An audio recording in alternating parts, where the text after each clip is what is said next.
So at Client Fertility Law, we do represent gestational carriers as well, and a lot of the questions that the gestational carriers are going to have has to do with making sure that they're protected, right? So there are a lot of things that go into this agreement, and for many of these gestational carriers, this is the first time they've ever talked to an attorney. So it's our responsibility to make sure that we explain this contract process in a way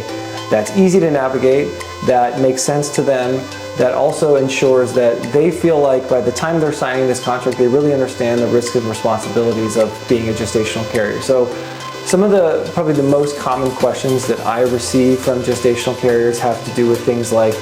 am I at any risk of, at any point in time, being the parent of the child that I'm carrying? And the answer is no. I mean, there are different state laws that at play, so the answer can't be a unified response for every particular circumstance. But as a general matter, the way that the laws have dealt with surrogacy is that if we put in writing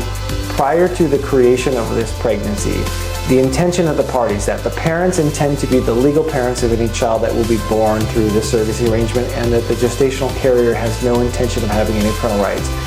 That is the foundation of the intended parents' parental rights. So even if they were to change their mind after the fact, which frankly doesn't happen, but even if they did,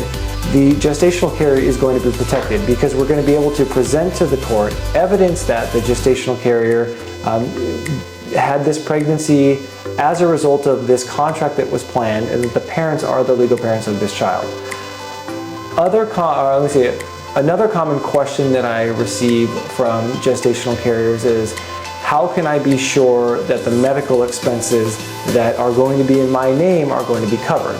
So there's really two layers to that. The first layer is that your agency and your intended parents are going to require that there's going to be an escrow account that's established. This escrow account is going to collect the money up front to ensure that the funds that are necessary to pay for these expenses are accounted for and are available for those anticipated and upcoming expenses. Second,